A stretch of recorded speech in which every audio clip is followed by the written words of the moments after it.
begin this Grand County Commission regular meeting. The date is Tuesday, January 4th, 2022. Commissioners present are Mary McGann, Gabriel Wojtek, Tricia Dean, Evan Clapper, Sarah Stock, Jacques Hadler, and Kevin Walker. We also have our county administrators, Mallory Nassau and Chris Baird. We have Quinn Hall, clerk auditor.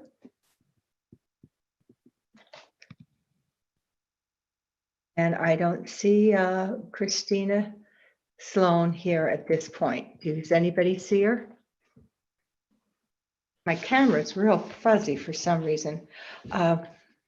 We will begin with citizens to be heard.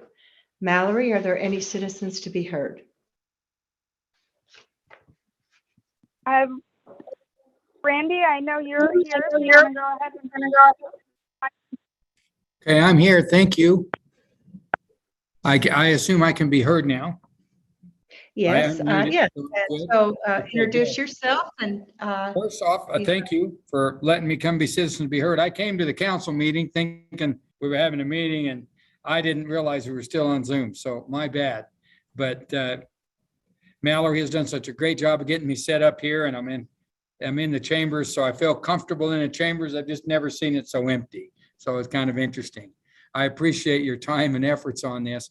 I've been doing some homework on the housing setting in Grand County, and I applaud the efforts for the low end housing. It's amazing what is really going on and how it's working. The deed restrictions and things like that in that setting, I certainly understand. But where I'm seeing a disconnect, and this is just based on my homework, in a lot of situations, the employees that are being hired in Grand County, and not just county employees, but hospital as well as sheriff's office, city police offices, those kind of things, they make too much money to qualify for a lot of the programs that we're really been pushing hard on. And so it's my experience that my lot prices are so high right now that it's very difficult for anybody that doesn't make a lot of money to afford that. So I've got some local market updates from the Utah Association of Realtors. And this doesn't come from me, it comes from the association. And I would like to share those with you as to what those numbers are, because when I saw them, I'm blown away. But I see it in our market every day, and I know how little we have to offer as far as housing opportunities. Right now, our median price is $516,000 in Grand County. That's our median price. That's the average. In the state of Utah, it's actually $440,000, okay? And there's some change behind those numbers, but that's where we're at. We're a little ahead of the curve. There's some places that are quite a bit higher than us, but not many. We're in that top tier.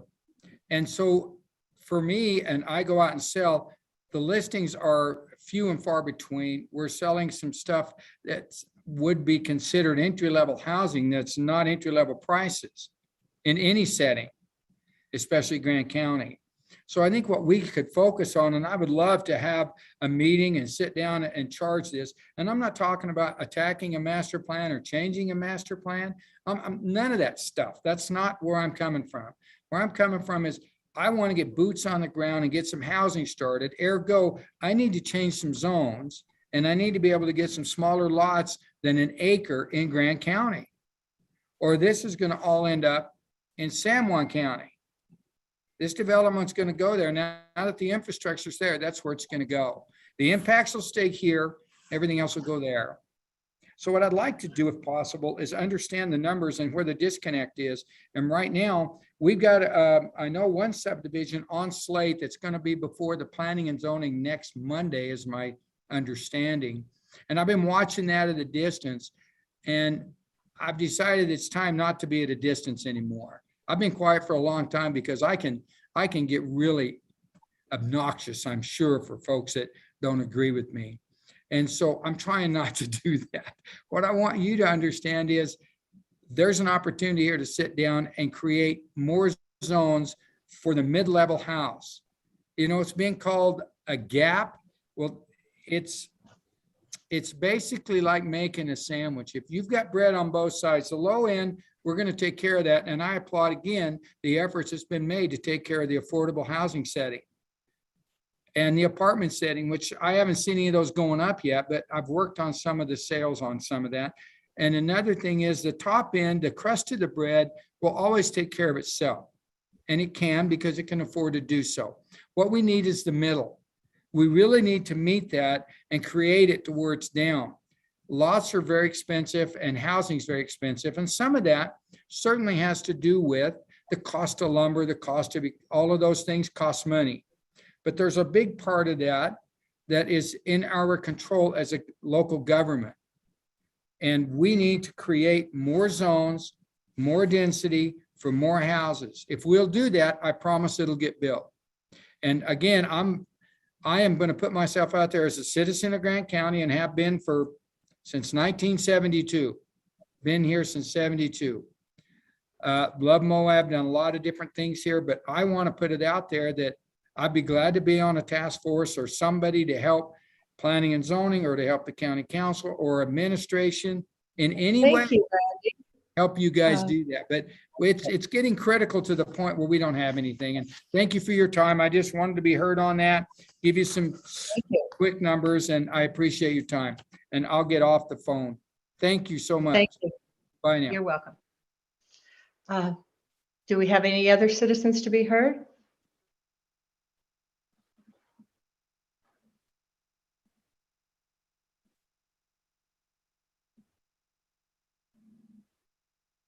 Okay, it doesn't appear as though we have any other citizens to be heard.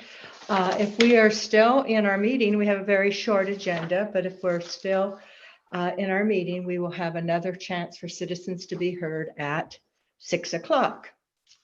We are now to nominations and appointment of commission chair and vice chair.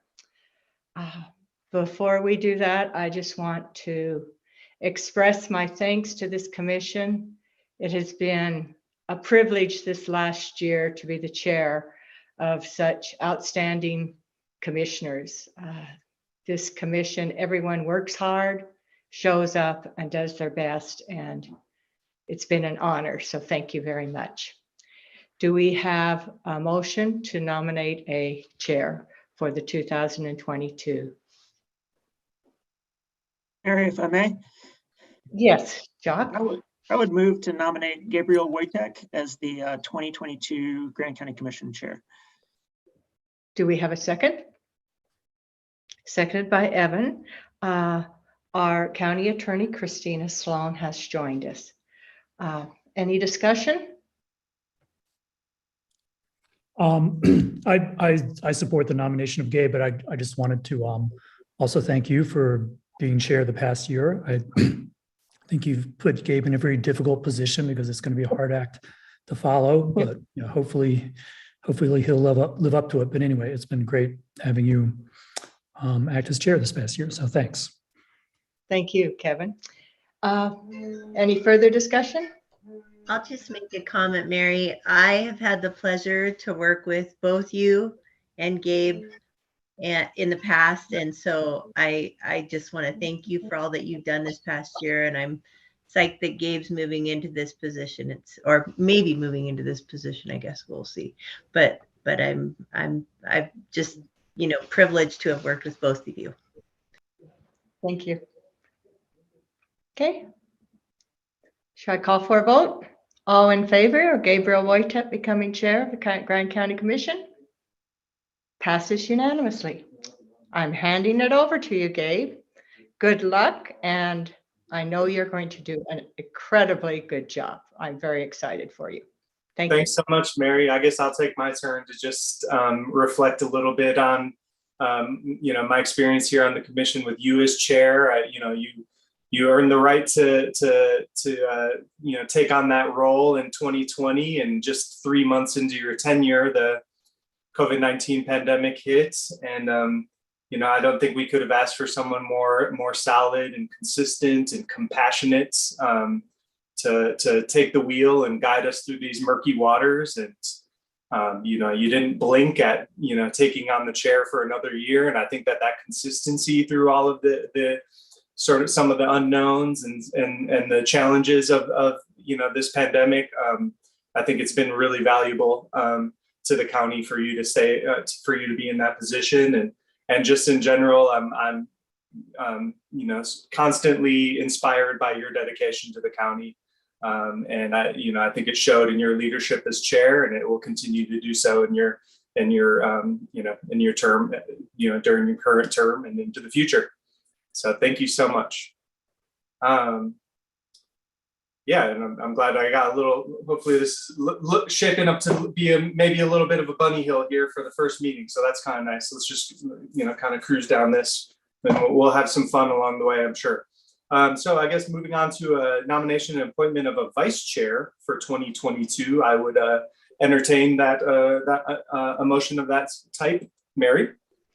I would like to make a motion is that Jacques Hadler become the vice chair of the Grand County Commission. Great. Do I have a second? Seconded by Kevin. Any discussion? All right. We had a motion by Mary, a second by Kevin, and I'll call for a vote. All those in favor? Passes unanimously. Yay. Congratulations, Jacques. Both of you, and thank you. Thank you. Thank you. All right. So moving on here, we got approval of minutes. I would entertain a motion to approve minutes for December 21st, 2022. 2021. But it's To 2021. approve the minutes of December 21st, 2021. Thanks, Quinn. I had a motion by Mary. Do I have a second? Second by Evan.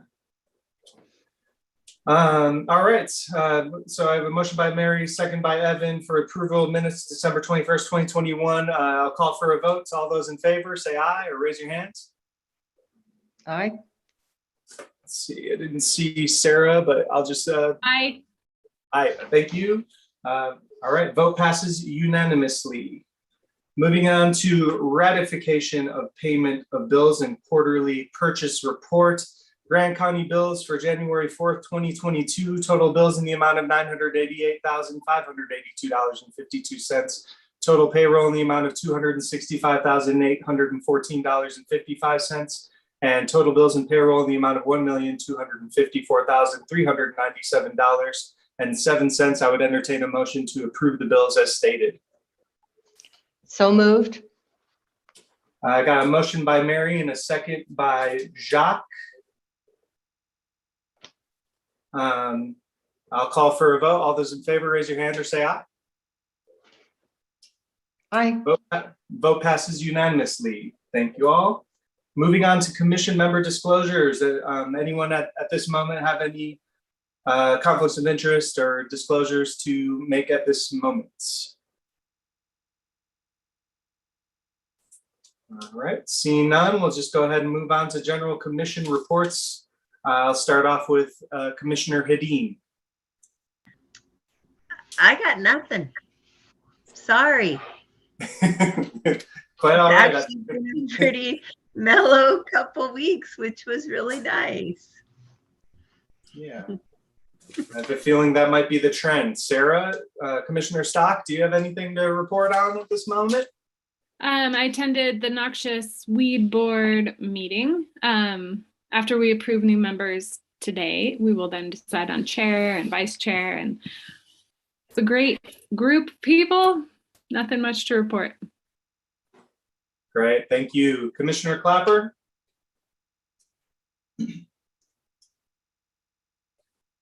I also had a quiet holiday season. I've been catching up on emails, etc. The big exciting news is that the EMS is operating out of the new facility, so that's great. And with that, we're close to wrapping up that CIB loan. I think you guys were all CC'd on some correspondence around that today, but for the for the public to know that the mealage house is being cleaned out. And then the next step will be leaving the old shed down here behind the courthouse. And then those guys are up and running up on the hill, and it's a nice place to look down over town. So exciting news from EMS, and that's all I got.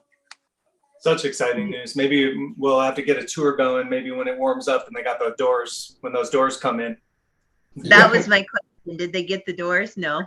No, still no doors, but it's so that's why they're still using the shed down here to keep the ambulances warm. And then the one they're kind of operating with at the time they have up there, and they've made some efforts to have that in place. So Yeah, I'd be psyched for a little tour when you guys are ready. you bet. Thanks, Evan. Commissioner McGann. Yes, it was quieter than usual. We had a short planning meeting on the 23rd of December and discussed moving forward and having a joint meetings with the planning commission and commission and the commission. So that was a good meeting. And then last night, first meeting of the year, I went to the airport meeting, and we learned that there had been an emergency landing. Jet had navigation problems and it landed, and it landed very well. There's no problems with the landing, but the jet does need a lot of repairs. And so it will be setting out at our airport for a while.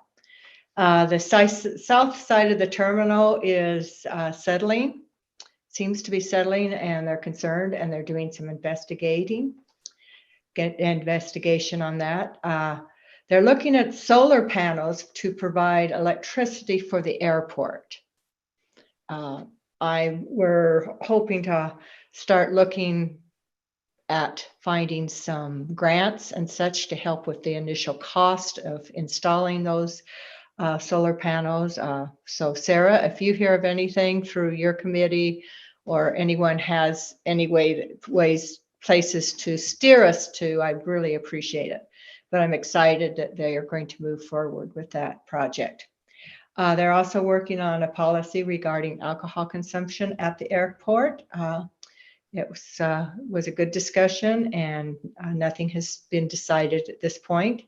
The daily flights are out of Denver at 2:30. They arrive and leaves at 3:15. There's going to be a baggage expansion project so that the bags will be going through a more elaborate system for x-raying them. The airline employments are 20,000, and when you add Redtail, it's 24,660. We're anticipating having more employments in the data that comes out in March, and we will be surpassing Cedar City. So that's pretty exciting. So that's my report. End of the month is always quiet, and this end of December is always the quietest. So thank you. Thanks, Mary. Commissioner Hadler. Also had a super quiet couple of weeks of holiday. All my meetings either got postponed or canceled, so I have nothing at this time. All righty, Commissioner Walker. The past 2 weeks have been relatively quiet for me as well. There has been a little bit of discussion with the state AGRC office about our precinct boundaries. There's some technical issues having to do with multiple polygons that I won't bore you with the details there, but then another only slightly more interesting problem is in some places, both the city boundary and the county boundary cut houses in half.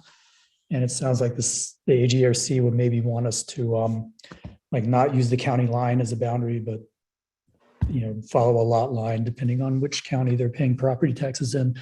So I guess the bottom line is we might have some minor technical revisions to precincts coming up in another meeting or two. So. Thanks so much, Kevin, for continuing to be on top of that. Looks like that'll continue to be a bit of a topic, but that's great. I can't say for myself. Things have been pretty quiet for myself. What I will say is my calendar is filling up quick. So I'm sure at our second meeting of this month, I would imagine that we'll all have some healthy reports going on. So I'm pretty excited about that. And who knows, maybe it's the nature of the cycles of the year, or if it's just stepping into chair and seeing all the new responsibilities that come with that. So excited to see how that shapes up here. Elected official reports. Quinn, do you have any updates from the clerk auditor's office? Not really. We've gotten some inquiries about the election coming up. We do have the intent to gather signatures paperwork ready. Jenna's got that all lined up. So if you intend to gather signatures and you need to run again, or you choose to run again, then swing on by and we'll get that lined up for you. Other than that, that's all I've got. Thanks much. And I see Attorney Sloan. Good evening, Christina. Do you have any updates for us tonight? Nah, I'll skip it tonight. Keep the meeting short. Thanks. Thank you. So we'll move on to the commission administrator report. I suppose I'll take the opportunity to introduce and welcome Mallory Nassau. Obviously, we all know her very well as our new. But right now, this will be the first meeting that she is serving as our commission administrator.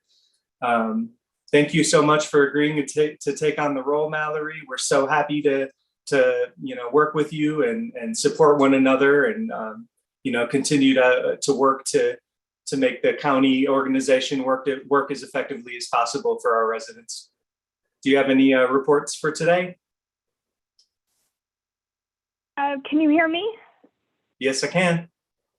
Okay. I'll start off by thank you and congrats to you and Jacques as well. I'm excited to see maybe some of the fun chaos we have ahead, and I'm thankful for the start on this bunny hill as well. A few quick things. We're just taking care of some of the 2022 start of year projects. We'll have the CIB coming through again, and I've asked everybody to give their updates prior to the next meeting, just so that it can come before you all, before that final vote. And let's see, we're having all the department heads and agencies sign up for their annual reports, but in the sign up sheet we did put in 15-minute time slots, and they aren't guaranteed, but that way I think it will just provide a little more structure and help folks have a good idea of when they should be on there. And then not necessarily an annual item, but at the next meeting, you should see the pre-authorized chair capital procurement list. I know a lot of folks are anxious to get that going because it saves a lot of time. And as you may recall, it's in the purchasing policy to allow the things you all have already approved in the budget to just go through now Gabriel, and that's after Chris's review, of course, who will be continuing as, among other things, our purchasing agent, or hopefully I'm getting that correct, that title. But yeah, I know folks are excited for that to get approved, hopefully, or for some items to get approved. And I hope to get it out sooner than the meeting, so you have a good amount of time to dig through it and see anything that stands out. Let's see. Another one, I'm sure nobody is excited to hear me say this again, but back to special events. We should be acquiring some very cool software. It will really streamline things, but also something we've talked about in the past is, I don't want to say fast tracks, but kind of ways to streamline the application process. So I'm just vetting some ideas through our small advisory committee, but I'm hoping to bring something to all of you that would include some kind of event application specific to annual events, and then another one that would be specific to applicants who have multiple events in one year. And of course, what I would propose would include that they be in good standing, and all of the other kind of due diligence things that we expect when we're going through the process. The last one I have is policies and procedures. Back to that again. We're going to be hopefully making some quick changes that are very minor, but also to reflect the change in our office and Chris's new position. And I'm back to the governing body policies and procedures, and I'm very close on that one. The last thing I would say is we're hoping to have some changes going into effect with our policy and evaluation process. I will say certain things that you will get tired of hearing, and one of those is emotional intelligence. And I'm just excited to try and take a new direction with our evaluations, and it's something that I feel like will benefit our department heads, but likewise, it will benefit them when they're going through that process. So that is all that I have right now. Thank you so very much, Mallory. And at this point, I'll also invite Chris Baird, our Strategic Development Director, to give any reports that he may have. Thank you, Chair Wojtek, and congratulations. Also, congratulations to Jacques and Mallory. I've been on vacation since the last meeting for the most part, but we did get back to the races here pretty quick. I've been working with Bill Hulse and Bill Jackson on the NRCS grant for the Pat Creek stormwater improvements, and also working with Bill Jackson on revising our CIB application for Jackson Street Phase 2 stormwater project. It's looking like, as you've heard probably many times, material costs are really high right now, which is going to require that we revise our cost estimate quite a bit. It's looking like Jackson Street Phase 2 probably be about $2 million. And so, we'll go to the CIB and put in a request. I'm not sure what we'll get, if anything, a low interest or zero interest loan might be helpful. Of course, a grant would be great, but I don't know if they're doing grants these days. Just the same, we do have just enough money probably to do Pat Creek and Jackson Street Phase 2 both, and I'm hoping to get both those projects done this year. We'll have to do a public hearing at the next meeting in order to get our CIB application in by early February. Also, a lot of you may know that Four Corners Behavioral Health is building a new building, and they'll, as I understand it, expecting to vacate the Interact Clubhouse in May. And if you don't know, the Interact Clubhouse is sort of a stucco building on the northeast side of the courthouse property on that back lot. We own the property, and our lease agreement with them indicates that if they should move out or vacate their ground lease, that we would purchase the building from them. It is our property, but we have an agreement to purchase the building for an appraised value. So that could actually help us out a lot with our space needs, but they won't be out until about May at the earliest probably, and then it'd be a couple months of renovation to turn it into office space, but that's a promising prospect, and so I'll be pursuing that. Also, I sent out an email earlier today, just kind of crunched some COVID statistics comparing counties. And Mary suggested that it might be good to share that with the public. We're almost 2 years into this pandemic, and it's still got quite a lot of steam, but being almost 2 years in, there's a lot of statistics that have built up. And when we first began to deal with this issue, obviously our main objective was to save lives. And it's been really difficult. And for those of you who've been around for the duration, I think maybe just Mary and Evan were around when it started, but at least here on the commission. But we went through, full-on closures, furloughs, mask mandates, working with the school district, health department, et cetera, figuring out how to work remotely. It's just been really, really difficult. But I just wanted to show you, if I could share the screen, how our county, compares, statistically speaking, with some of our neighbors and the rest of Utah.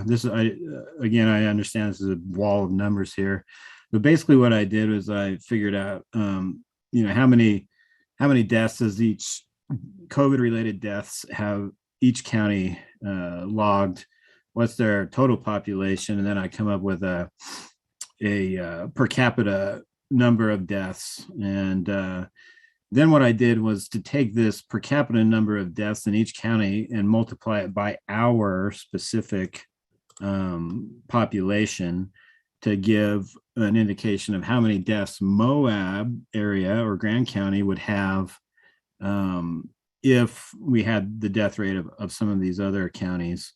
Turns out we're the 5th lowest death rate in the state of Utah. Three of the smaller counties, which are sparsely populated, have 0 deaths. And then the only densely populated county that beats us is actually Summit County. And Summit is the only, densely populated county that has a lower per capita death rate. But what we're looking at here in this right column is how many additional deaths beyond the ones we've got. We've got 6 deaths in Grand County related to COVID.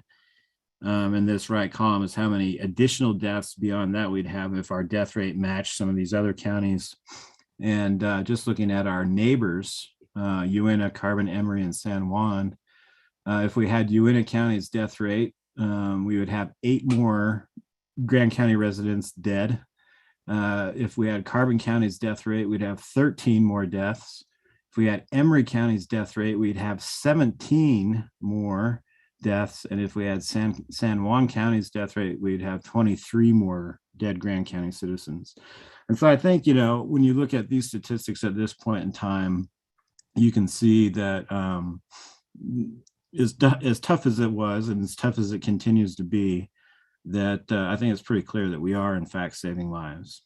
And so I just wanted you all to know that. And I appreciate, that everybody stuck with it, and we continue to stick with it. And I think it's important. It's sometimes difficult to quantify these things, especially in the beginning of a pandemic like this. But at this point in time, I think the statistics are pretty clear that what we're doing is saving lives. So just wanted to bring that up. And I think that's all I have for now. Thanks so much for presenting that, Chris, and just stressing how important it is to continue to be vigilant on the matter. Chris, I actually had a question regarding that. I don't know if you're in one of the situational update emails, they had mentioned that they actually removed 3 of the deaths from the count. That at one point we were at 9 deaths and then it got dropped down to 6. And I was just curious if you knew any more about that, or if that's kind of outside your wheelhouse. Yeah, I don't know, Evan. I was just running off the six. Yeah. Deaths, so I forget when it happened, but they reclassified some of the deaths. So I wonder if with this spike that we're experiencing after the holidays, if it might be worth getting Mr. Bradford back to address the commission again. Yeah, I mean, I expect that we're going to see a pretty sizable bump. And, if you're looking at the news again, we're in that phase in the news cycle again, where we're hearing that COVID cases are breaking records again.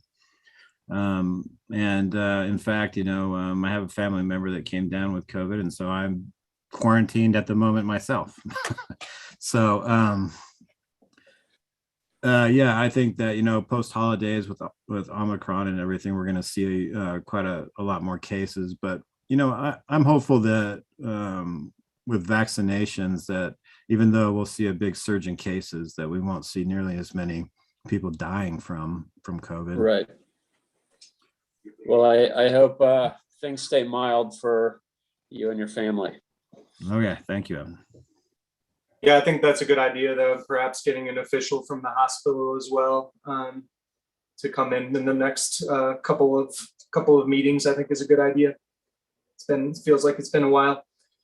Great. Any other questions or comments for Chris? All right, we're moving on to department reports. And we've got this is item B. We got planning and zoning year-end report and 2022 work plan. And I'll invite the planning and zoning staff to take it away and offer this report for us. Thank you, Commissioner Wojtek. Chairman Wojtek, sorry. I gotta get used to that. Okay, so actually this is gonna start off with our, with Josh Green, Code Enforcement, the staff report for our Planning and Zoning 2021 summary. Let's see, Josh, are you there? Oh, there you are. I see you now. Okay, go ahead, take it away. Hi, how's everybody doing today? Oh, am I still muted? No, you're good. Oh, you can hear me? Okay. Yeah. All right. How's everybody doing today? Doing well, right? Are you able to pull that up on screen, Elisa, the stuff that I submitted? Let me work on that.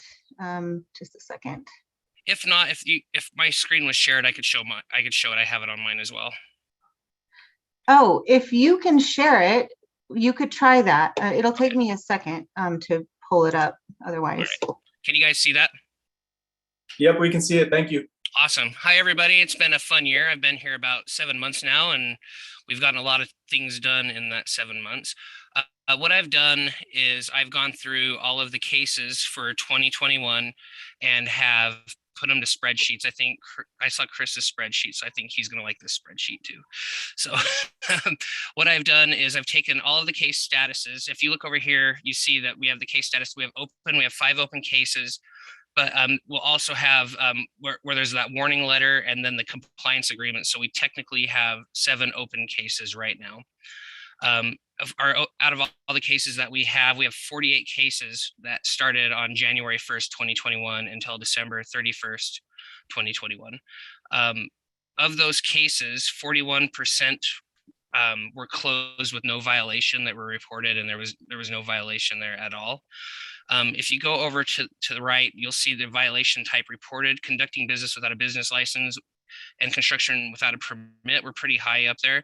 But the number one thing that we had was illegal camping on property.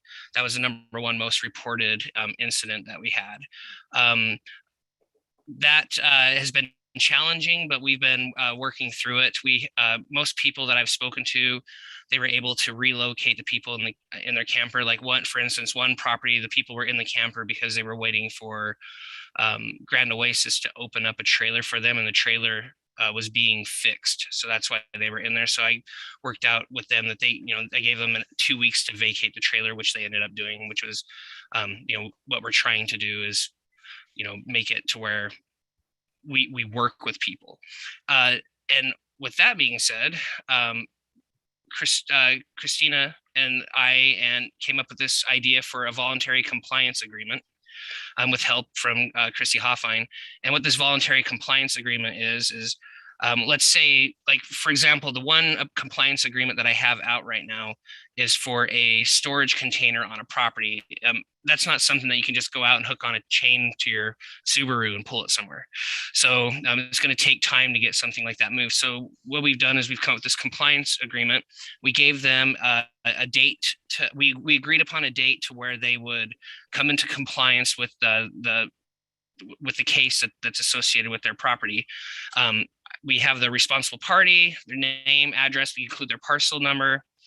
We do the violation address because sometimes the responsible party, like this one with the storage container, they actually live in Salt Lake. And they're basically waiting to hook onto it so they can move all their stuff up there, from what I understood. So I put down the violation description. For example, storage container setback violation is what that one was. And then the corrective action. And for corrective action, basically we just say, rather than just put cease and desist all illegal activity, we give them okay, so you will remove I'm using the storage container as an example, but the storage container has to be moved and by this date to meet the setback requirements that are in the land use code.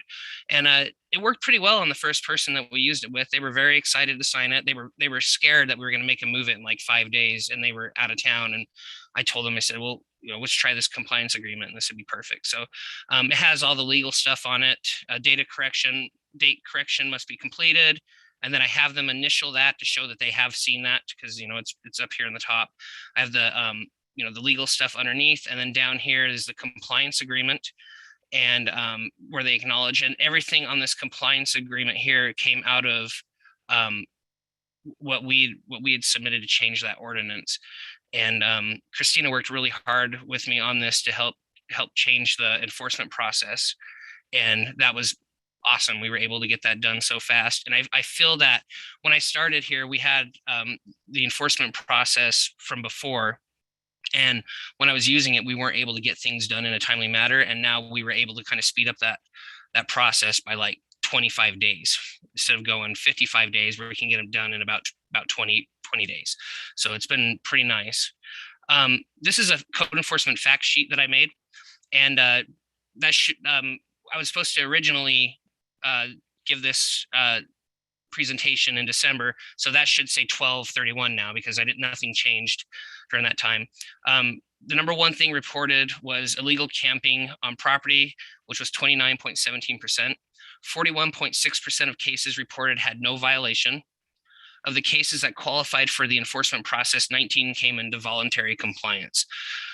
June was the highest month with 12 cases submitted, and that was also my first month, and people found out that we had a compliance officer. So I got a lot of submissions then.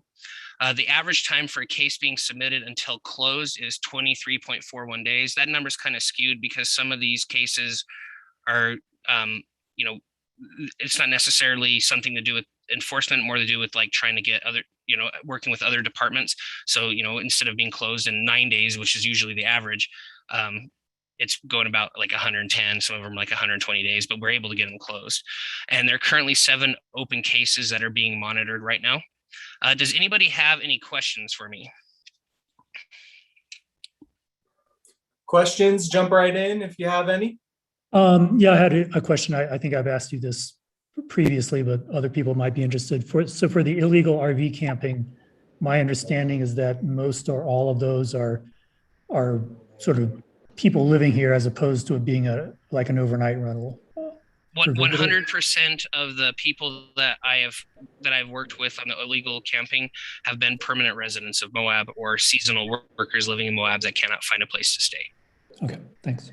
I haven't had any nightly rental RVs, at least none that have been reported. Thanks.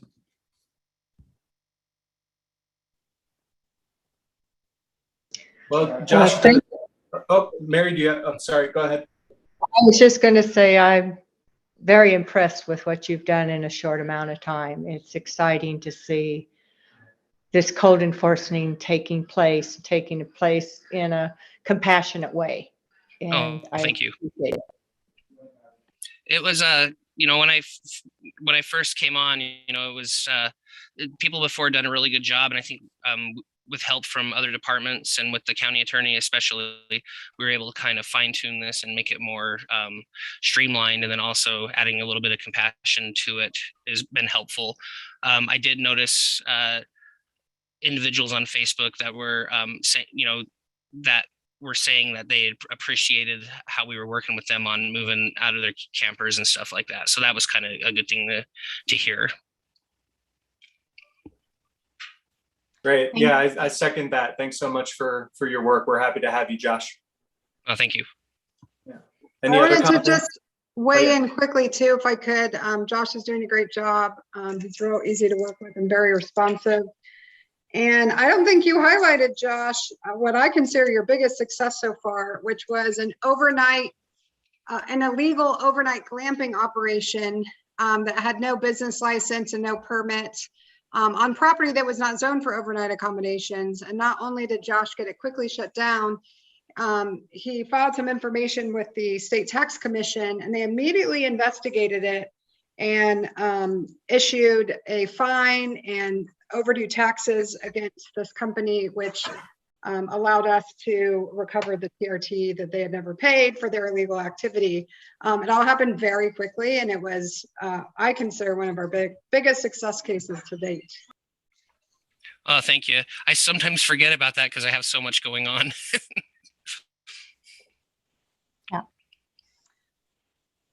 Okay, awesome. Thank you, Josh. That You're was welcome. great.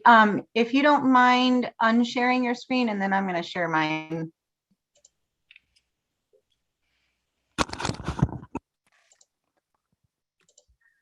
Okay, so I am just going to go through our P&Z department summary for 2021, starting with current planning. So we had 33 total development applications submitted in 2021. Of those, 19 were approved, 13 are pending, and one was denied. Out of the 12 subdivisions that were approved and platted, 46 new lots were created. The Thompson Springs replat process began with 2 public meetings held in 2021 to present ideas for the replat and get feedback from the property owners. So now this effort is well underway and will continue into 2022. Also in current planning, to kind of streamline our processes, we were able to get the iWork platform up and running. It is fully operational. So now applicants may submit and track development applications online through the portal. This greatly improves our application processing and makes it easier to track projects across all departments and agencies. So one of the cornerstones of our department is interagency and regional collaboration and coordination. In 2021, we participated in quarterly Moab Area Housing Task Force meetings and began collaborating on updating the Affordable Housing Master Plan. We provided support and assistance to Arroyo Crossing for project entitlements. Planning staff attended quarterly economic diversification advisory council meetings and began to collaborate on a future economic development master plan. We attended quarterly Canyon Country Partnership meetings where we successfully established working relationships with public land management agencies, water authorities, and other entities engaged in regional planning. We held quarterly client engagement group meetings with over 100 invitees, including representatives of private development and public agencies. We also participate in the Dark Skies Working Group to further along the objectives of that program. As far as long-range planning, we had the Article 9 Land Use Code update in order to streamline processing of subdivisions and other development permitting processes. That was adopted.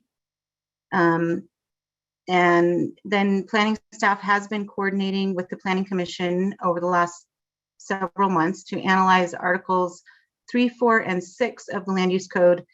And out of that, we've identified several sections within those articles to be targeted for updates in early 2022. Of course, long-range planning big focus was the general plan update, also launched in 2021. And by the end of the year, we ended up with a draft strategic plan and pre-final draft of the general plan 2030. The process kicked off with agency, department head, and stakeholder interviews. There were about 25 to 30 interviews during that process. Several general plan workshops with the Planning Commission and the County Commission. And out of those workshops came a draft strategic plan, which identifies the overarching vision statements and goals for the next 30 years and strategies for achieving those goals. Draft general plan was released in early December for stakeholder review and feedback. And the public engagement efforts began with the launch of GrandCountyConnects.com, which provides a platform for public input and information sharing for the general plan update. We also launched the future land use study and levels of service analysis with the consultant, and that was at our first public open house in November. Also, part of the general plan update process in 2021 has been to collaborate on the Unified Transportation Master Plan, participating in the Technical Advisory Committee meetings. As far as budgeting and grants worked on in 2021 and 2021, the Planning and Zoning 2022 budget was drafted and approved. We also applied for a redevelopment grant working with the Travel Council on funding land use work. We submitted a grant for land use and transportation planning through UDOT. That was just at the end of the year. John was able to get that in. So a few of these grants are in process. We don't have them secured yet or approved, but we did submit, John worked on these, so I'm not going to have a ton of information on those right now, but we also secured, or John secured, a grant for addressing the boat ramp. We applied for a recreation economy for rural communities grant through the EPA for revitalization in Thompson Springs. There's also a Brownfields EPA grant application out for redeveloping the old shooting range. So as far as 2022, the work plan, I'm not going to go through every little piece of this, but just to kind of summarize, we're obviously going to be continuing the general plan update and wrapping that up. March 1st is our goal for adopting the general plan 2030, small town adventurous spirit. The neighborhood planning effort will begin in March as well. Land use code, as I mentioned earlier, we're going to be looking at those articles 3, 4, and 6 for areas that need immediate improvement. And then we will also be looking at the land use study and levels of service analysis and how that would affect the land use code, and kind of more of a broad stroke changes to the code possibly. Research and development and grant writing, we continue with regional initiatives, identifying projects and grants for implementation for the general plan. Policy development, we hope to draft a community planning manual to identify policies and procedures for various areas that we're lacking right now, like for instance, kind of a overall policy and procedure for annexation, wildfire, flooding, and how we kind of go about all of those topics and issues. We have some more workshops and conferences that we're hoping to be a part of and participate in. Organization, development, and enrichment. And then, of course, we're going to continue to improve our administration procedures within the department, and streamlining our processes and making things easy for applicants to go through the development application process and permitting. So that's what I have for our 2021 summary, and also looking forward to 2022. And we're excited for 2022. I think it's going to be really good. Hopeful. Yeah. Thank you so much. Yeah, impressive breadth of accomplishments, and it does look like 2022 is going to offer your office a chance to sort of button up some things that you worked very hard on in 21. So that's a pretty exciting prospect. Thank you, Elisa. Does anyone have any questions or comments for Elisa at this moment? I guess I had a question. You mentioned identifying certain areas of the land use code for updates. Where was it? Section 6, I think. Do you anticipate that that's going to include the kind of like water conservation type ordinances for new developments, or? I would hope so. Yeah. I mean, I don't think that has been identified specifically in terms of actual sections that are real tangible. Like right now, what we've got is we have the updates we need to work on for the state requirements for state code changes for accessory dwelling units. And then we have some ideas around the OAO section, and then assured housing that section also needs some work. I know that the water issues are pertinent, and so I would love any feedback on, I mean, those ideas are not all of the ideas. So I think we have room for more updates, and wherever those can fit into the different sections that we're already going to be looking at. So definitely a priority. Yeah, I know at least Dana at Grand Water has been asking for a while if the county could set limit, just like a basic limitation on turf size for new Oh development. yeah, that's great. Sneaking something like that into, even if it's before some kind of like bigger water conservation ordinance or something, I think would be a good. Yeah, I will get with Dana on that. I actually have not heard, well, I haven't specifically reached out to Dana actually, and I will do that because I love those ideas, and she's a great resource. So yeah, I will see, we can put those in the, I have a tracking spreadsheet for all of the kind of wish list items for the land use code updates. And then I kind of try to prioritize those for immediate, urgent, and what's more like long range. But that would be something to add for sure. I don't have those on there. So just while we're on this topic, I have talked to Mila at the city about the city is going through a similar process trying to develop water conservation ordinances. And so she mentioned that we could work together and kind of share the work of doing that with the city. So that would be awesome. Talk more about that. Okay. We'll add those items to the list for sure. And I'll get in touch with Dana and Mila. Thank you, Sarah. And Sarah, this is Trish. We have talked about water quite a bit, so I'll just make sure that that's something that is on the top of our priority list. And I know that, we have a number of planning commissioners that are just on top of it. So we'll move forward with that. Yeah, absolutely. Excellent. Any other questions or comments at this moment? I do, Chairman Wojtek. At least I know you guys are so busy. Some of these, your wish list that you talked about, because I know I have a number of items on there. What do you think your timing is to start moving through some of those items, given, the general land use plan update and everything you guys are doing? Yeah. What are the Article 3, 4, and 6? Is that subdivision? I have a staff report that I've started on the land use code updates and the specific articles that I presented here.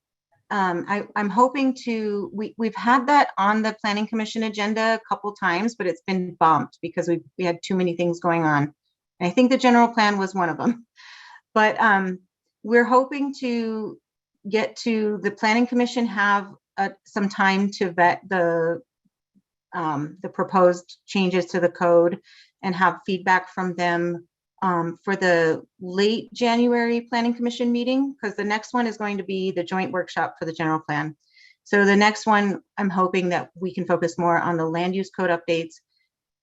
So then in February, I would hope to bring that staff report to, after, of course, working with you, Christina, too, on what the planning commission and us and the planning and zoning department staff come up with. We could be working with you, I think by late February, maybe we could have something to the county commission for some solid proposals for that. Okay, so solid wish list proposals is what you're talking about?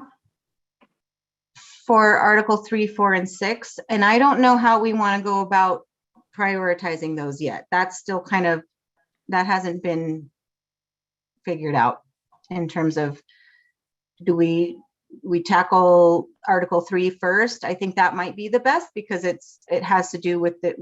We have these code updates for the state that really have been outstanding, and we really should deal with those, I think, first.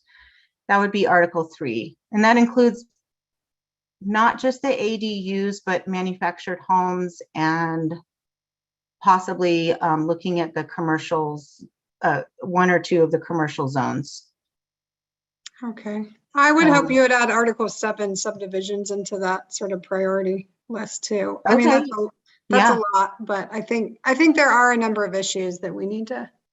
Yeah, well, and I've been wanting to get a better idea too, how we would want to go about opening up multiple different, I mean, doing Article 3, 4, and 6, I think we want to probably do them individually instead of trying to amend the code in several different places all at once. I'm not sure how we want to go about that, but that could be a separate discussion.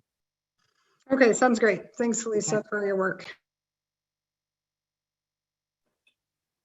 Great. This feels very productive. Anyone else have any questions or comments? All right. Thanks so much, Elisa and Josh, for all that you're doing with the county, and we'll see you soon. That concludes our department report, and we'll move on to item C, agency reports, and we have a presentation on the Victim Advocate Unit, and I'll invite Karen DeKruger, who is the Victim Advocate for the City of Moab and Grand County, to present today. Hi, Karen. And maybe Hi, we good could to get see you. Lisa to stop to unshare her screen. Yeah, thanks. Good. There it is. All right. Oh, and there's Karen. Hi, Karen. Hi. Thanks for letting me be here. It's been interesting to listen to the talk this evening with your meeting. I am the Victim Assistance Unit Manager, and I'm also a victim advocate. I work for Grand County victims as well as Moab City victims, and I work in close participation with Moab City Police Department and the Grand County Sheriff's Office and the Grand County Attorney's Office, as well as the Children's Justice Center. I wanted to take this opportunity to talk with you and let you know a little bit of what I do, because some of my matching funds for the grant that we have come from Grand County. So we have a VOCA grant, which is a Victim of Crime Act Victims Assistance Fund. And to get that grant, we have to match it 10%, or correction, 20% now. And so the police department, the sheriff's office, the county attorney's office, and the Children's Justice Center all chip in to help with that match. I am going to attempt to share my screen because I put together a little bit of a presentation for you. So hold on just a sec.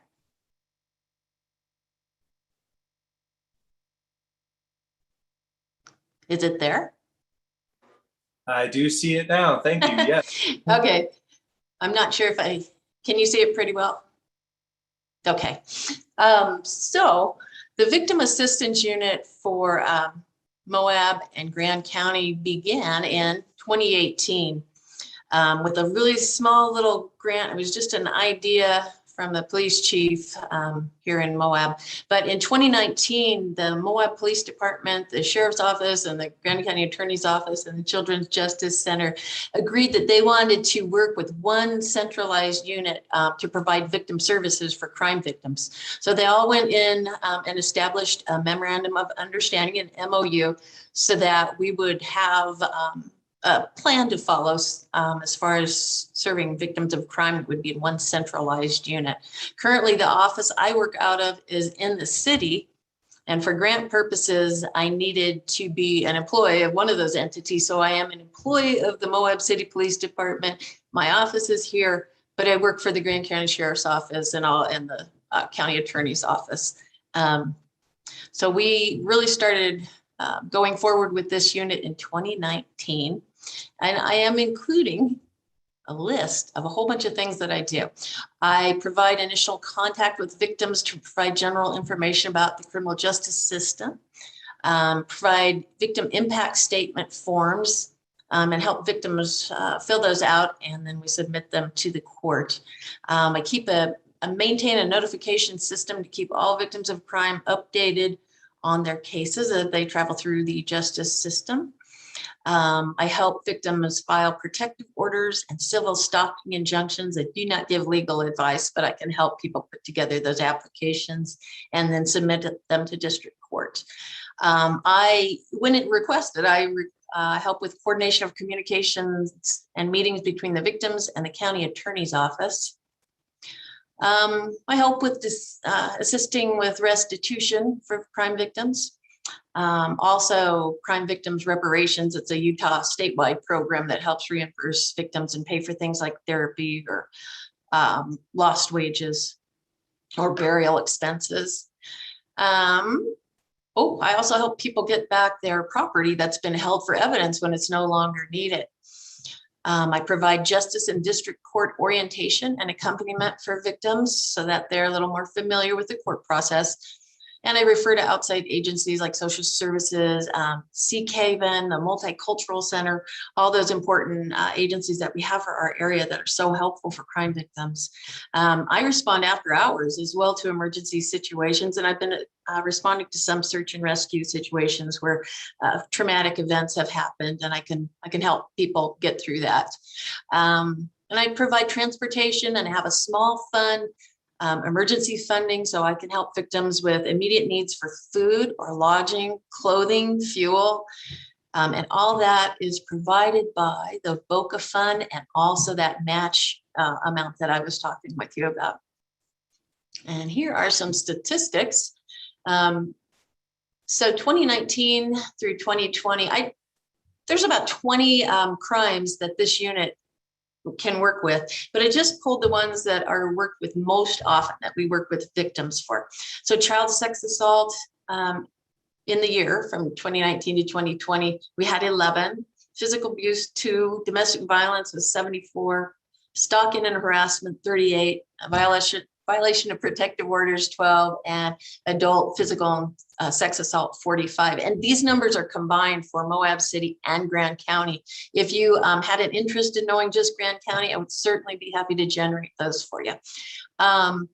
So the second column is July 2020 through June 2021. Numbers went up. Total number of clients was 198. We had 12 child sex assaults and 7 physical, 85 domestic violence, 26 stalking, violation protective orders were 18, and 54 adult physical and sex assault cases. So from July of 2021 through September 30th of 2021, this year, the total number of clients we've seen so far is 67, and that still is another couple quarters that we need to go. So those numbers will be, looks like they're going to be a lot higher. So you can see child sex assault, we've had 5 so far, physical abuse 4, domestic violence 25, stalking and harassment 6, violation of court protective orders 3, and adult physical and sex assault 15. Other cases we worked with are fraud, theft, homicide, vehicular injuries due to maybe DUIs, that sort of thing. But there's several other types of crimes that we do deal with. And here's how it's funded. The VOCA grant funds 68%. And so the other agencies are 8%. So Moab City Police Department is 8, the SO helps pay for 8, County Attorney's Office 8, and the CJC 8% of the total amount of funds. So here's our grant awards. I think I have one of these numbers off here, but the total grant award for 22 through 23 is $61,096. We had a reduction in the grant funding that was available because VOCA didn't have a certain amount of funds necessary. So it was a 2-year grant that I wrote for and received. So the first year we get $61,000, the second year we get $61,000. From July 20th through June of 2021, our total grant award was $78,000. So that made things a lot easier. But then the other grant that we got, the very first one, was $45,000. And again, they tell us that we will get higher fundings. We had to cut like 25% for the next 2 years. But after that, we might be back up to the normal amount, I hope. And in conclusion, here are the goals for our unit. We'd like to get what's called a VAWA grant for a full-time domestic violence and sex assault victim advocate, because we certainly have the numbers of crime victims to support a person full-time working with those crime victims, going through the justice system and helping them get through those challenges. I'd love to add a reliable volunteer for data entry help. It's not a exciting job, but it's so important, especially when you're writing for grants. Like to develop policy and procedure for this unit. It's so new that we're still working on that. We have a lot of it in process. Victim assistance unit succession plan, so that things can go on smoothly. You know, if something happens and I'm not managing anymore, it would be nice that someone could step in and easily move this unit along. And the city has been wonderful about letting me use a little Prius and call it the Beast. But when I have to haul people and children and car seats and luggage or whatever in emergency situations, I'm thinking that it might be really great to have a van. And I've heard that I might be able to have a different kind of vehicle. I'm not sure, but that's what I'm looking for, a little soccer mom van to help haul people around. So I know that was quick, but I wanted to thank you. And if you have any questions, I'm happy to answer them. And I'll try to get my screen off of share now. Hold on. While you're doing that, I just want to quickly brag on Karen. She is amazing. She's invaluable. My office works with her every day. She also comes to us from a different community and has about 15 years of experience. So we're really lucky to have her. Thanks. All right, well, I'm not sure how to get this off share. If anyone could help me, that'd be so great. Oops. Hello. I was going to say Control Alt Delete or something. Is that a thing anymore? Oh no, but I think I got it. Can you see? Okay, Yep. I'm Yep, back. Thank you. Thanks so much, Karen. I'll just open it up. Jump in, anyone with any questions or comments? Well, if you do have any comments or questions and you don't want to talk about it here, feel free to contact me. I have a question. I think it's a little bit off topic, but I was interested to see all the crime numbers you gave. And it occurs to me that I don't think we've seen any, at least for the year that I've been on the commission, any similar reports from like the sheriff's office or the attorney's office. So maybe this is more a question for Christina. What's the best way for us to keep track of crime trends in the community? Well, thankfully, you guys approved in your budget case management software funding for me for the first time. So we are going to be live as of April with case management software where we can actually efficiently track those numbers. We actually rely on getting reporting from the state courts because we are old school in the office and always have been. So it actually takes a lot of manual labor to compile statistics.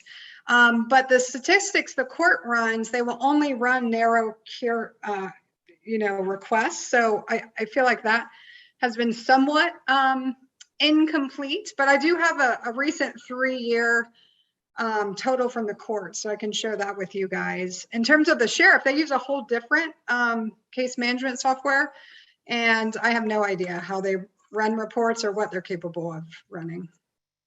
Okay, so it sounds like maybe the reason we haven't been seeing these things is with the current setup, it's not easy to compile those figures. Is that? Not easy at all, but once we are up and running with what's called Carpel, which is a prosecutorial software program in particular, then we will be able to run those reports. Okay, thanks. So I use a victim services tracking program that the grant helps to pay for. And so it's really easy for me to input that. Well, it's not easy, but data entry goes into that program.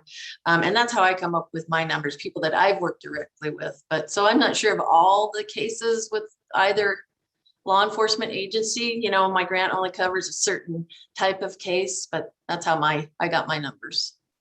And how far back do your numbers go? You showed us 2 years. 2018. Yeah, 2018. Okay. If you could email Yeah. yes, the extension to the past. I mean, it's alarming if crime numbers are going up. And so I just want to see if that's a 1-year blip or it's something that's been happening for years. So Sure. And those cases are the ones that I've been drawn into. The agency are not required to use the victim assistance unit services. So, it's just what I've been involved with. So happy to do that. And Kevin, crime numbers have been going up in COVID. So you're seeing that all over the state of Utah and all over the country as people are suffering. But, hopefully that's not a long-term trend either. And Christina, while we're on the topic, do you have an idea what the trend was, to 2015 to 2019? Was it kind of flat, or any guess about that? No, I can't. I mean, they have steadily increased, absolutely. But you're seeing what you saw right there, even with Karen's numbers between 2020 and 2021, it's going to be not quite a 50% increase. That's dramatic, So they were steadily increasing in those prior years, but we are, as part of our opioid discovery, they are going to be pulling from the Utah courts the last 10 years of all our crime statistics in the district court. And we should have that data within about 30 days. So maybe that's what we should wait for. And once I get that from our opioid counsel, who is leading that records request process, then I'll certainly share that with you guys. Okay, thanks. Great, and I'm, it might be, I don't know if it's safe to assume necessarily the pandemic. Also, I would imagine that there's a certain level of underreporting that's happened as a result, in addition to the increased crime. That's such critical work that you do, Karen. Is there any other questions or comments while we have you here? Well, let's figure out a way to get you a van. And we'll see. Thank you. Thank you so much for all you do. All right, so let's move right on here to general business action items. Going into item D, approving application to the Bureau of Land Management to renew road rights of way in 2022. And I will welcome the head of the road department, Bill Jackson. Hey, Bill. Hi, y'all. Good evening and Happy New Year. So tonight we're looking at some renewals of road right-of-ways. We did get an influx, it seems, from the BLM on a total of 8. And we're going to deal with 2 of them this evening because they are kind of time sensitive. I think you all have in your packet the map of the roads, and I could attempt to share my screen if you would like, or we could move on if you have the information you need. Okay, so let's start with Blaze Canyon, and with the map there, you can see that this is off of I-70. I think it's mile or exit 174 and then north, and this on your map it's marked in red, and it's called Blaze Canyon, and that goes up to a well site that, to the best of my knowledge, is still in production and still producing, and generally when the wells are no longer producing or their permitting is up, BLM will notify the county, ask us if we want to keep that road open, those things, and they have yet to ask me that, or as far as I know. So I suggest we keep this road, and it also supplies access to some range improvements on the BLM. There's a place called Trough Springs and things of that. There's several range improvements, and I don't know exactly what they consist of, but I did see them on the map, BLM map. So we've been maintaining this road for obviously 30 years. And if you have any questions.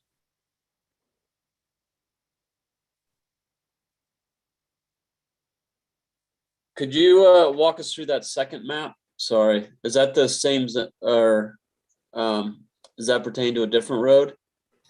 Well, the second one is the Moab Canyon Road, or actually it's a bike path. In 2008, the county filed an amendment to the original right-of-way, and that basically put 2.7 miles into non-motorized.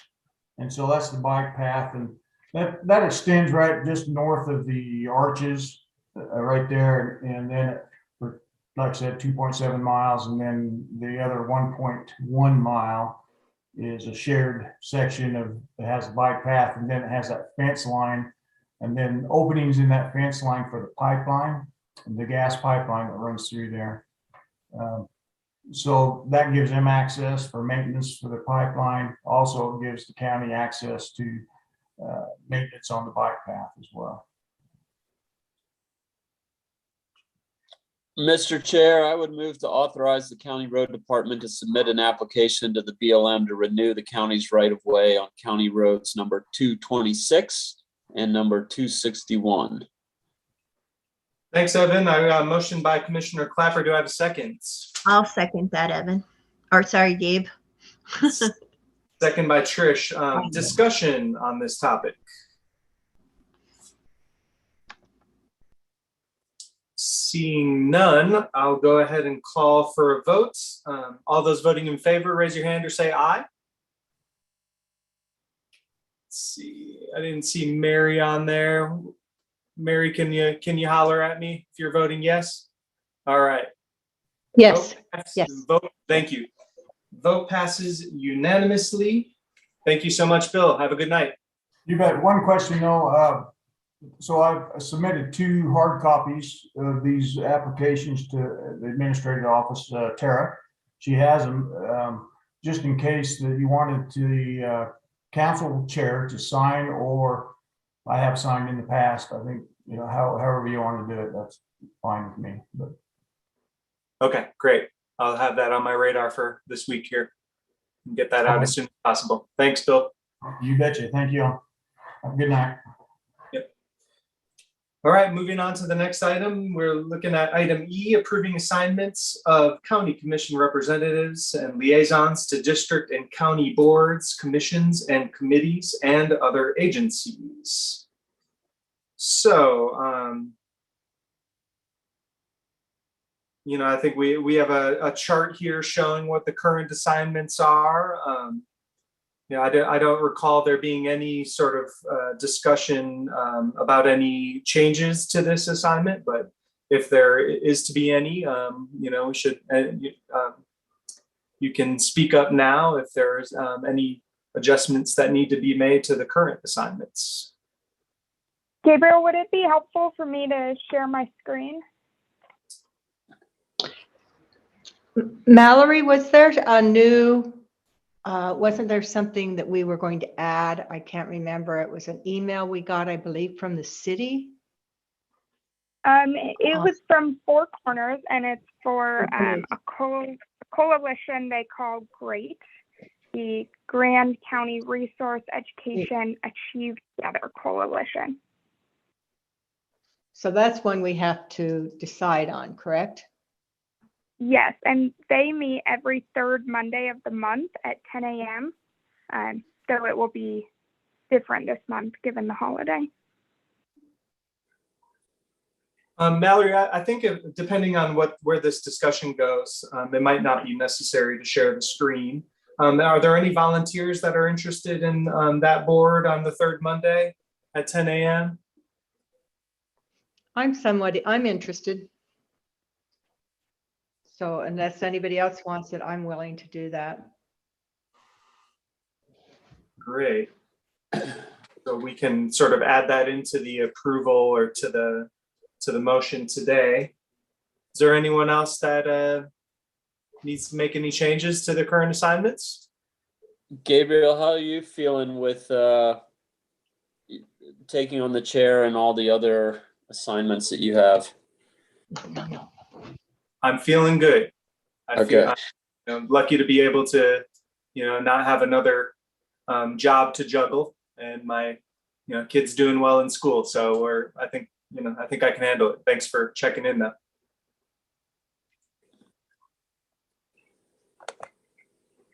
Well, I would entertain if there aren't any adjustments that need to be made, and that would include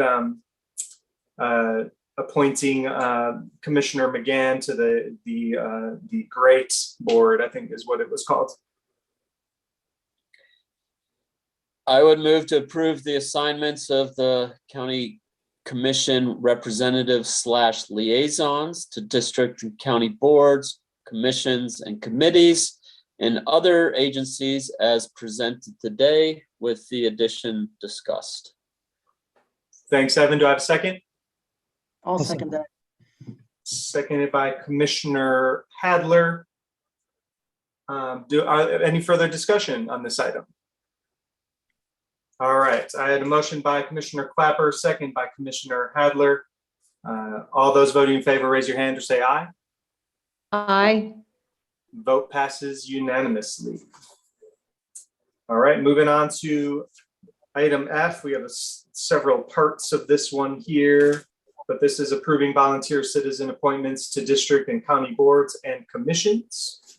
And so we'll go one by one here and start with the approving volunteer appointments to the Housing Authority of Southeast Utah. Mary?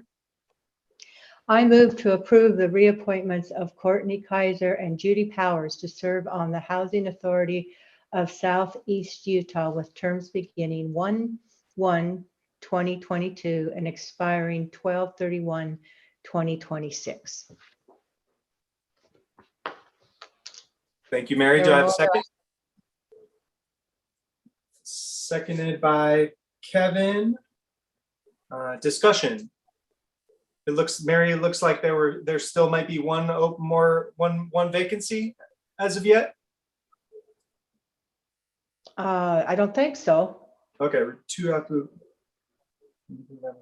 Well, maybe I'm Yes, wrong. there is one vacancy. Okay. The one vacancy. Yes, okay. That was Audrey Graham. Okay. So we have Well, to let's- find someone. Get yeah. the word out. All right, any discussion on this one? Seeing none, we had a motion by Mary, a second by Kevin. All those voting in favor, raise your hand or say aye. Aye. Passes unanimously. Thank you. All right, moving on to approving volunteer appointments to the library board. Commissioner Hedin. Okay, I move to approve the reappointment of Alana Simmons Cameron and the appointment of Rachel Stenta to serve on the library board with terms beginning 1/1/2022 and expiring 12/31/2025. Thank you. Do I have a second? Second. Second by Mary. Discussion on this one?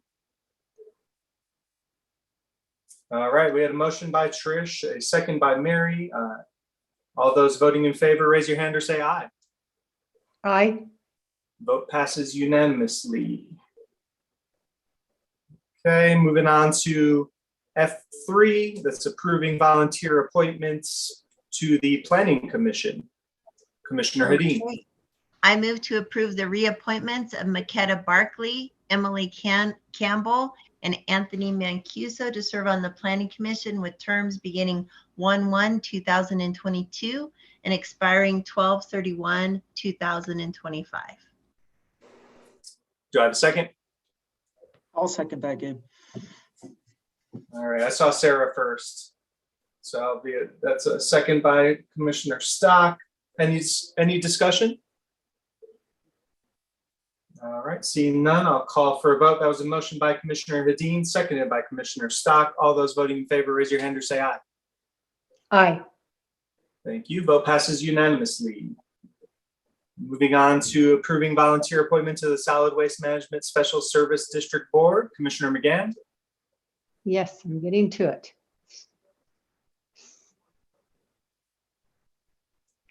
Passing down.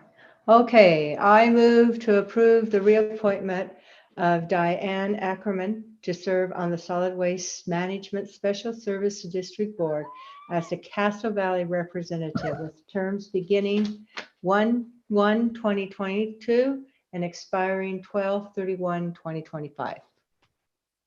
Thank you. Do I have a second? I'll second that, Gabe. All right. Any discussion? All right, we had a motion by Commissioner McGann, a second by Commissioner Hadid.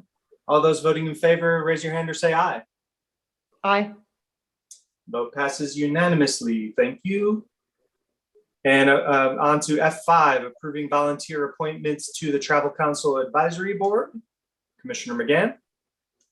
I move to appoint the reappointment of Chanel Martinez to serve on the Travel Council Advisory Board with terms beginning 1/1/2022 and expiring 12/31/2025. Thank you. Do I have a second? Commissioner Walker, any discussion? Seeing none, I have a motion by Commissioner McGann, a second by Commissioner Walker. All those voting in favor, raise your hand or say aye. Aye. Vote passes unanimously. We've got one more here. That's F6, approving volunteer appointments to the Weed Control Board. Commissioner Stock. I like that. So the title, Weed Control Board, comma, noxious. It's very poetic title. We were very lucky to have Tim Higgs volunteer to be on the weed board, so we're all very grateful for that. I guess I'll start it off with a motion. I move to approve the appointments of Lydia Zawada, who is representing the state, and Tim Higgs to serve on the Weed Control Board with terms beginning January 1st, 2022 and expiring December 31st, 2025. Thank you. Do I have a second? I'll second that, Gabe. Any discussion? Great. I had a motion by Commissioner Stock, second by Commissioner Hadid. All those voting in favor, raise your hand or say aye. Aye. Vote passes unanimously. All right, on to item G.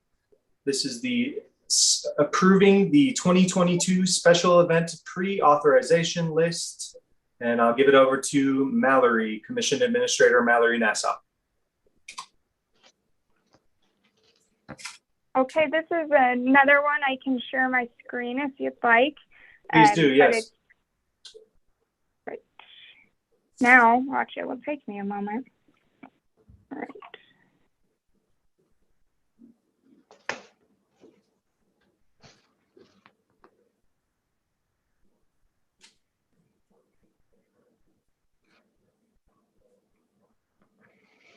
Okay, can you see that all right?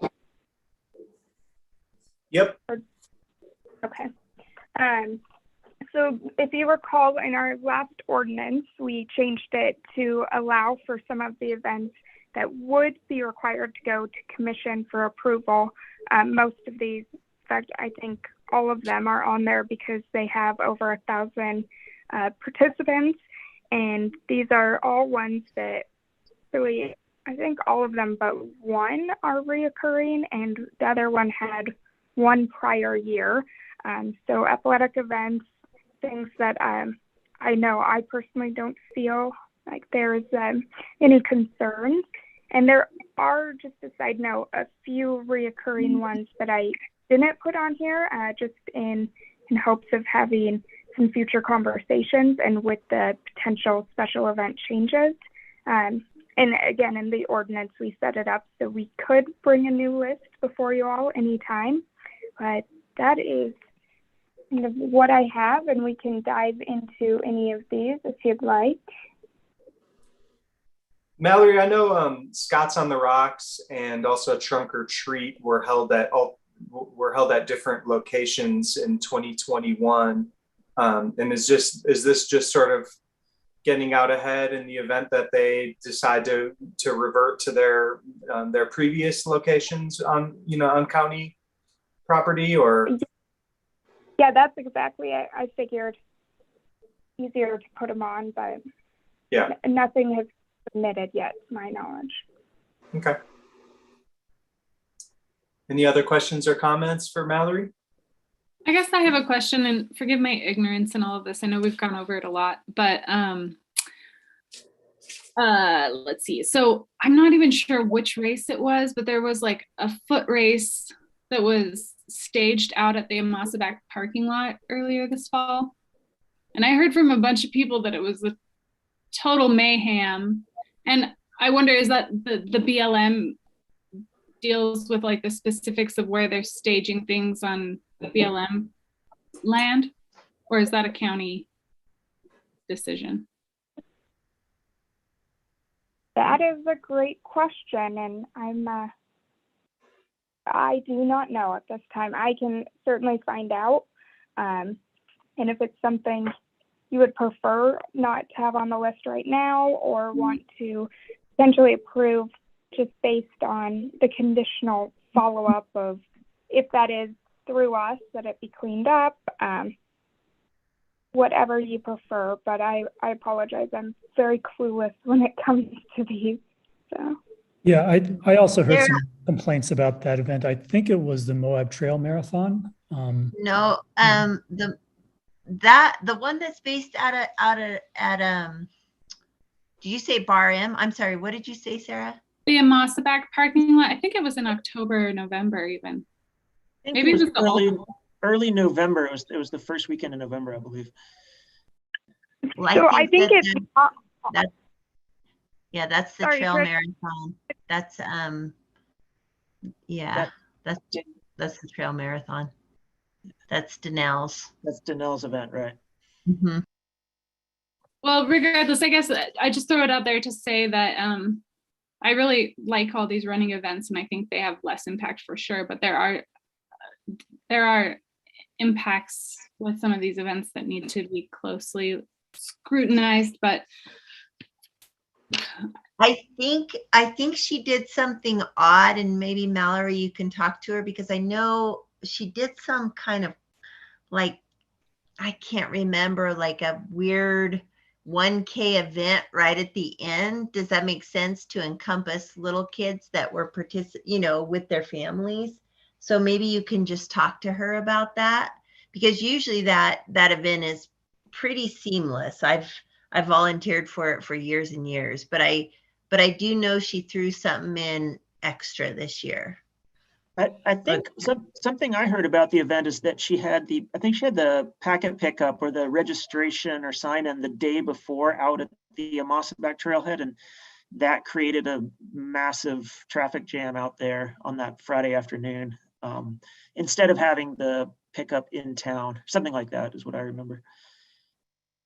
So I think, given those hiccups, maybe we should take that one off the list so that we get a chance to scrutinize it more this time around. Yeah, we can definitely do that.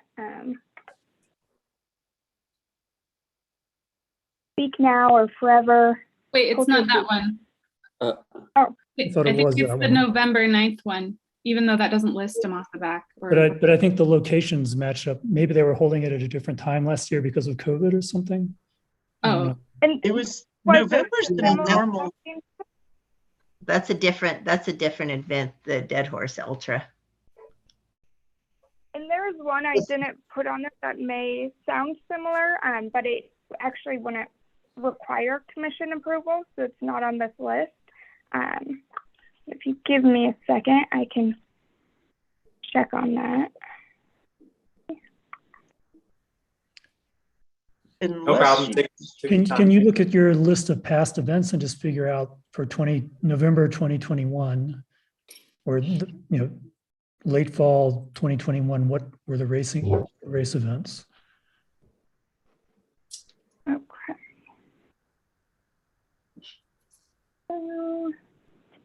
Yeah, the Dead Horse Ultra is Mad Moose, and then Danelle runs that Moab Trails, I don't know what it's called, marathon in early November also. And yes, and this one. Sorry, this one, the Moab Trail Marathon has been held November 7th and 8th in the past. So I think it is that one, but I can follow up. Okay. I mean, I don't think it's grounds for like denial or anything, but I'd just like to be able to have that conversation with the organizers. Absolutely.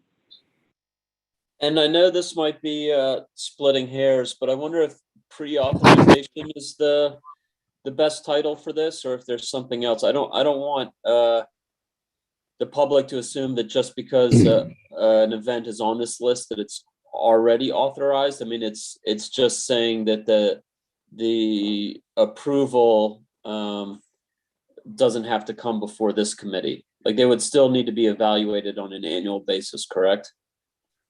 Yes, and they'd be required to provide all of the same supporting documents.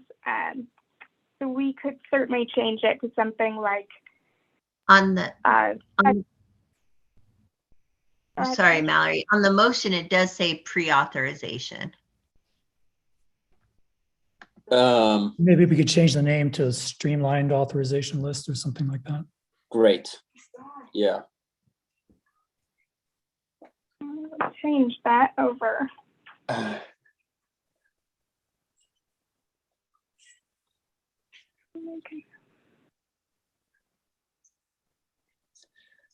I really like this list, and I think we're moving in the right direction here. And I just wanted to, be clear that they would still be subject to the other considerations, like what else is going on those same weekends, and the locations that are being impacted, and resources, etc. Absolutely. Yeah, this makes a lot of sense. Thanks, Mallory, for your work on this, and sort of streamlining is the key word here, I suppose. Yeah. All right. Sounds good. And I'll carry those changes across, even in our ordinance redo. I would entertain a motion. Yeah, Gabe? Please, yes, go on. Bring it. I'll move to approve the special event streamlined authorization list and authorize the assigned permitting authority to approve or deny the applications listed based on the Special Events Advisory Committee's recommendation. Thanks, Jacques. Do I have a second? Seconded by Evan. Any further discussion on this item? Yeah, I had one more question about Scots on the Rocks. So that's something that's normally been in the county but was in the city last year. Is that correct? Yeah, that was held at the city ball fields this fall. And if it were held in the county, where would it be held? I believe that was Osta. Okay. Any other discussion? All right, we had a motion by Commissioner Hadler, a second by Commissioner Clapper. All those voting in favor, raise your hand or say aye. Aye. And the vote passes unanimously. Moving on here to the consent agenda. Item H, approving annual cooperative agreement with Utah State University Extension Services. And item I, approving local consent for the 2022 PRCA Rodeo Single Event Liquor Permit. I would entertain a motion. Go ahead. Yep. I move to approve the consent agenda as presented. Motion by Mary. Do I have a second? Seconded by Kevin. Any discussion on these items? All right, I had a motion by Commissioner McGann, a second by Commissioner Walker for this these two consent agenda items. All those voting in favor, raise your hand or say aye. Vote passes unanimously. All right, moving on to discussion items, calendar items and special events. Commissioner Administrator Nassau. Okay, this should be a short and sweet one. As you all may know, we have the joint workshop with the Planning Commission scheduled for Monday, January 10th at 2 p.m.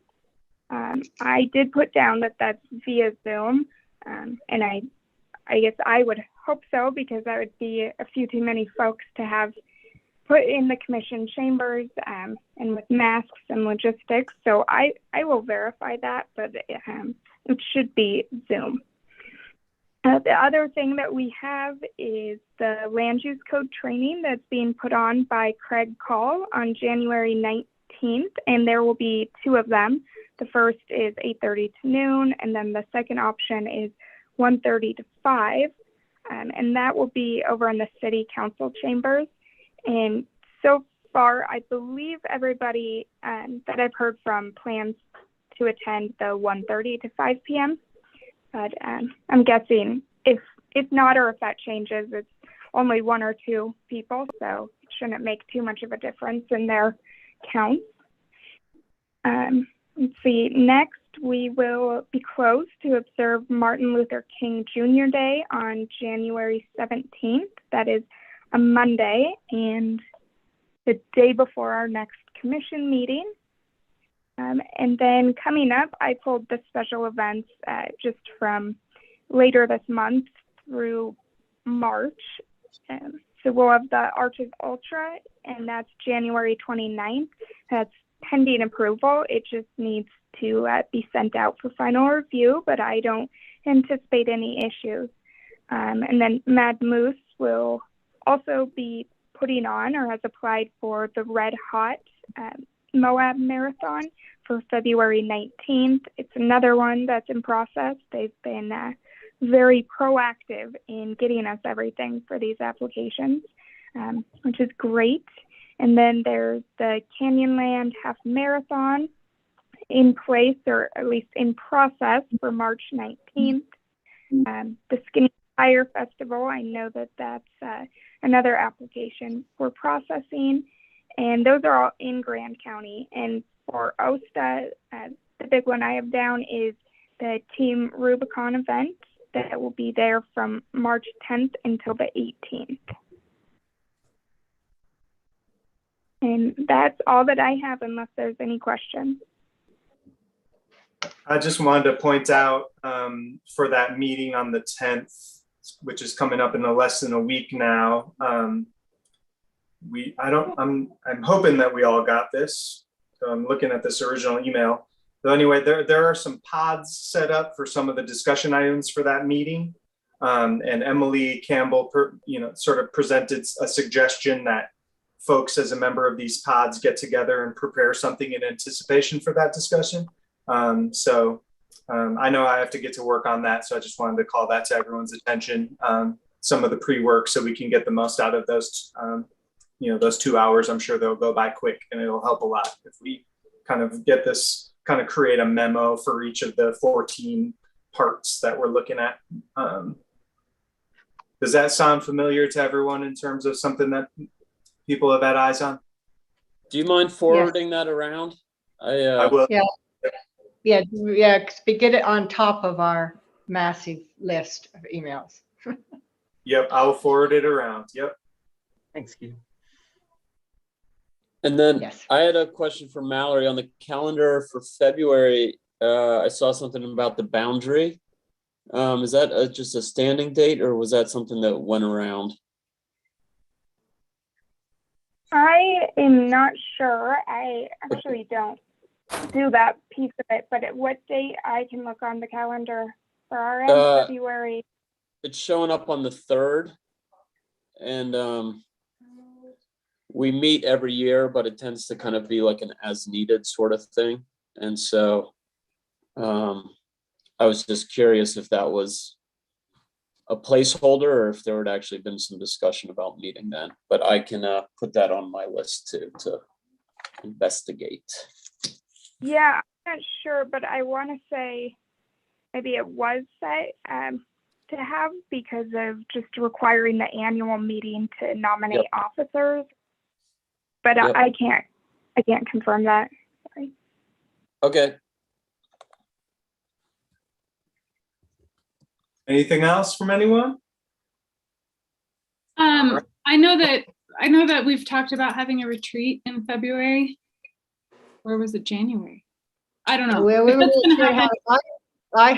I called the Grand Bidders and haven't heard back from them to find out what type of how flexible we can be with the Open and Public Meeting Act if we're doing a team building retreat rather than a strategic planning retreat.